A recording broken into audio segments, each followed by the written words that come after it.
CDDA, or a CD day, is the hardest challenge Project Zomboid has to offer. Don't look at super spinners. Stop. So CDDA starts you in a house that's on fire, blackout drunk and soaking wet. You've got a nasty cold, you're naked, and you have a glass shard lodged in your groin. Today is really not your day. So how do we survive forever? This is the build we'll be using today, and it is extremely important that you take burglar as a profession, and herbalist can be a very valuable trade as well. And today, we will be Julianne Kopke, also known as Julianne Diller. When Julianne was 17, the flight she was on was struck by lightning and fell 10,000 feet to the Peruvian rainforest below. She broke her collarbone and then survived 11 days by herself in the rainforest. Her story is incredible, and you can read more about her in her autobiography, When I Fell from the Sky. And after overcoming this, she went on to become a mammologist teaching at top universities in Germany. And to get through such a challenge today, we need to channel our inner Julianne to survive against the odds ourselves. As we spawn in, our first goal is to loot the kitchen for anything we can and then immediately get out of the house.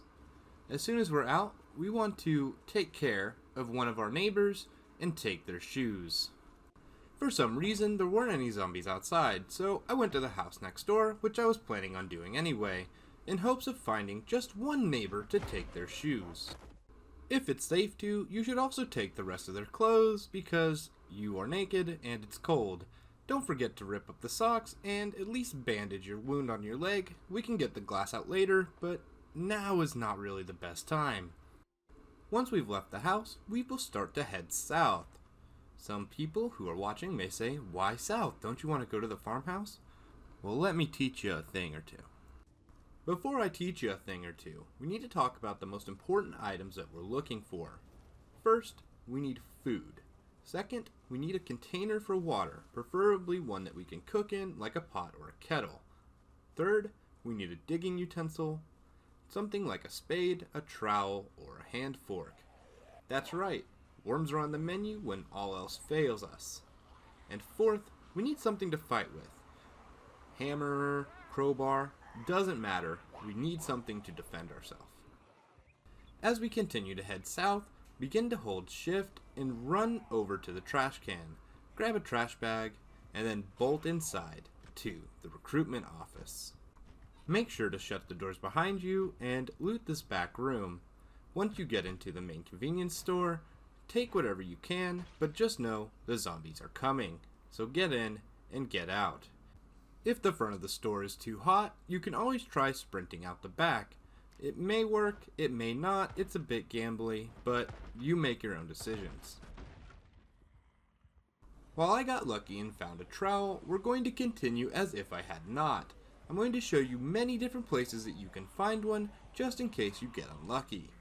Head back to our original house, right click to walk, and begin running into the woods, just to try to shake a few zombies, but don't blow too much of your sprint just yet.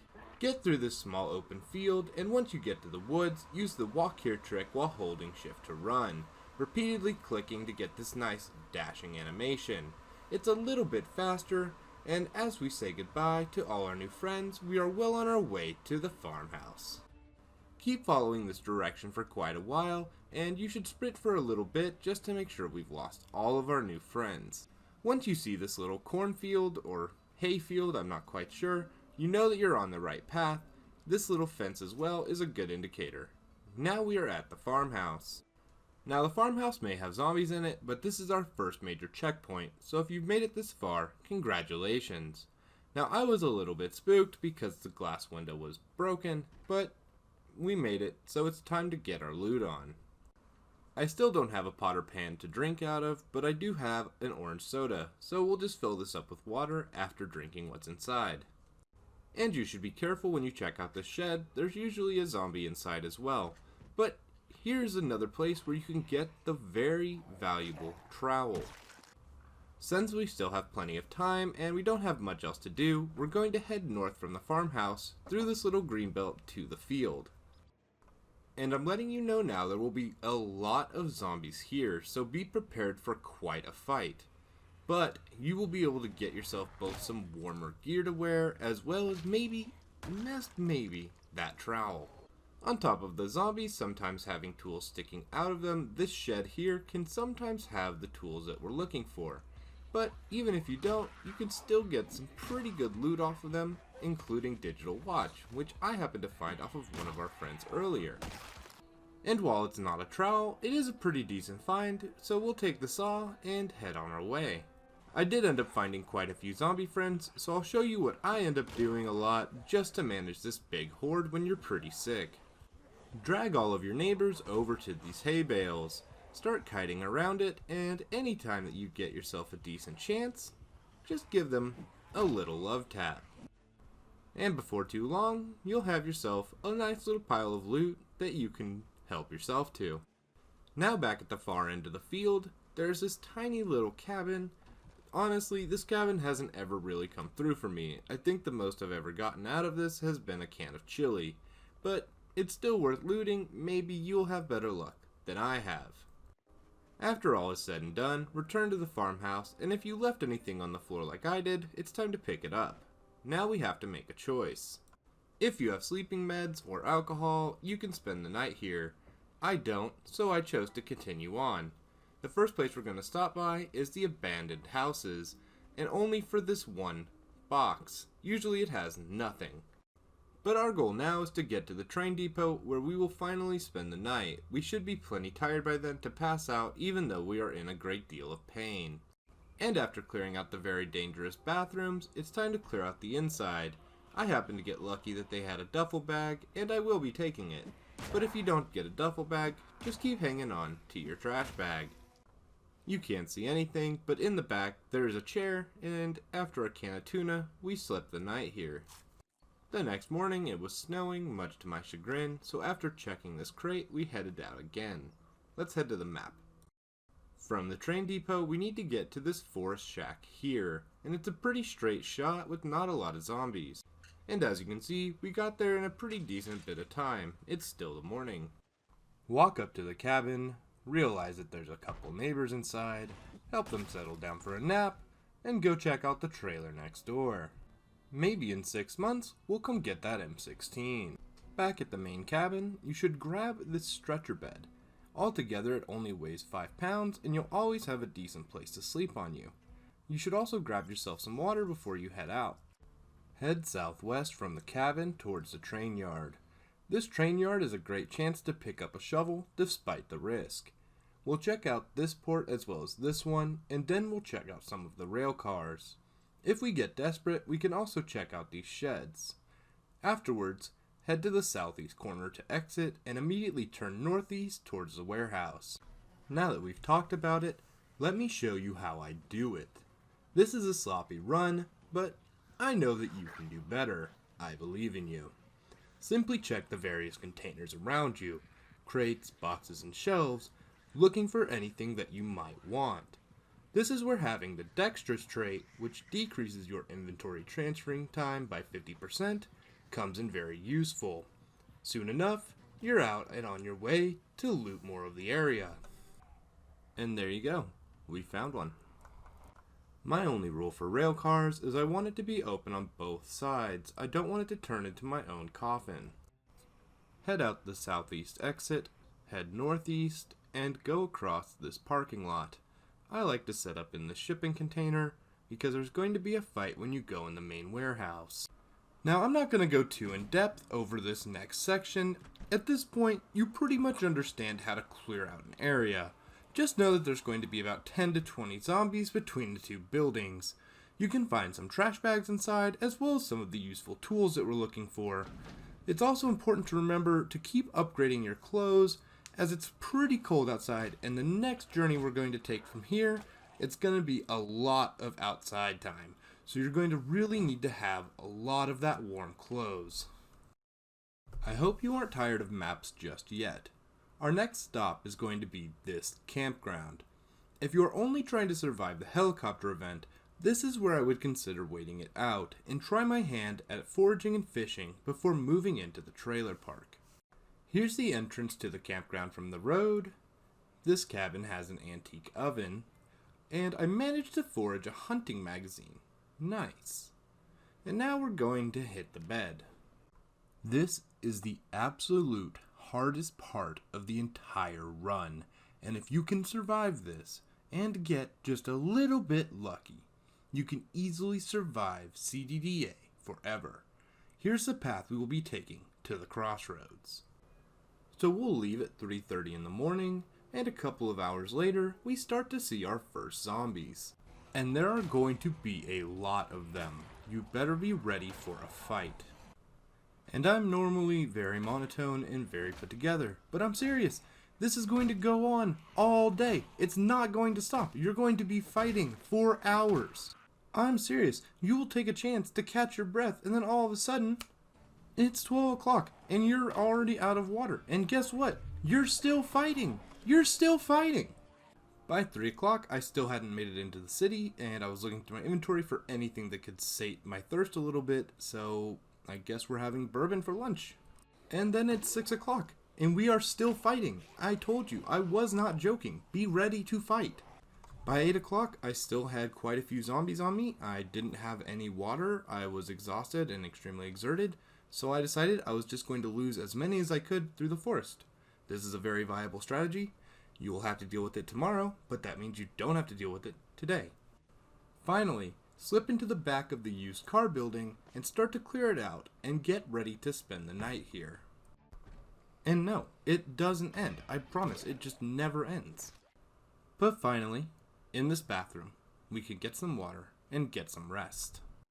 The next day, in addition to fighting the many zombies still remaining at the spiffos and the gas station, we have to start searching every single car. We need one of these vehicles to work, and we don't need too much fuel, just enough to get us to our new home. Also, sometimes the weather does this, which is kind of cool, but I just figured I would show you. Now while we're looking for our lucky vehicle, I do recommend looting the spiffos, primarily for the abundance of ketchup and even an apron. There is a lot of ketchup on the tables. Make sure that you don't miss out on all of this free food. Don't forget to grab a couple companions while you're at it. Now, do you remember when I said that it just never stops? I wasn't joking. It really just never stops. Just to save some time, I did a little looting and I did some zombie slaying. It's the next morning now, and guess what we're doing? It's zombie slaying. Not only can you get some great clothing out of this clothing store, but you can also get some great food off of the end caps of the registers. And now that all of the zombies are clear, we finally can search for vehicles, and this is the one that I found. It actually turned out to be in quite good condition and having quite a lot of fuel. But if it was in worse condition and it didn't have as much fuel, it would still work. We just need to be able to get to our last destination, and there's just one more leg of this journey. And you remember to take burglar like I mentioned in the beginning, right? Anyway, once you have your vehicle, I recommend taking as much of the good stuff as you can, putting it into your vehicle, and I do recommend taking the popsicle freezer that's in the gas station and taking that with you as well. It's the lowest fuel consumption freezer that you can get in the game. Once we're all loaded up, it's time to head out. Head northeast out of town, and we will head to the map to see our last leg of our journey. And you'll see, this is why you can't walk this way. So if you don't get a vehicle, you're going to have to head south, down to the trailer park, if you cannot get a working car. Without a car, you'll need to head to the trailer park. If you do get a car, you'll need to head towards West Point, then head northwest to this group of houses here. This will be our permanent base. I hope you like it. You will need to drive very carefully as you go through town. As you can see, it is absolutely infested. As you escape the hordes and you start to head out of town, feel free to loot any of these small houses along the way. And fortunately for me, I found a trailer on my way out of town. If you can find a trailer, go ahead and take it. It will help for the next leg of our journey. Once you arrive, you'll need to pick a house to live in. Because I like to live in this house here, primarily because it has a fireplace, we'll get looting the other two. There are a lot of shelving units in the 3 houses, and because I prefer to keep everything sorted close together, I simply moved everything upstairs and got to organizing. The only exception I will make is putting some shelving down here to store firewood as well as used up books or other things to start a fire next to the fireplace. This will be a saving grace when we need to boil water or cook our dinner. These 3 houses are an amazing place to base. It's right next to the river as well as a pond, so we have unlimited access to both water and fish. There's also a woods nearby where we can scavenge, and the lack of zombies makes it just that much better. The next step will involve looting all of these houses and buildings in the area. The zombie hordes are easily manageable, and we can fully stock up our home and maybe even find a generator. At these houses you may find cars, an easy source of extra fuel which will help keep our car, and eventually our generator, going. But living without a generator isn't so bad, so just remember that patience is key in CDDA. Just remember to be extra careful as you're looting, but if you look hard enough, you may just find your generator. And if you find a burned out house, all the better for you. You can get yourself some extra warm clothing as well as a perfect helmet. Don't worry about our foot injury, I was stomping a zombie when my shoes broke. But we also found our second generator, one we can stick at our chosen gas station. And as we push towards our chosen gas station, we're going to run into a ton of zombies. Just get used to it, this is your life now. But remember that patience is key. But one of my biggest flaws is my lack of patience, and a lack of patience will end your run. I managed to survive for 14 days before I made a handful of bad decisions in a row, and unfortunately, this is where my story ends. Thank you so much for watching. If this guide has helped you, consider liking the video and subscribing to the channel, it really helps me out. And with that said, don't forget to hug someone that you love today. Seriously, go do it right now, don't wait. And remember to take care of yourself.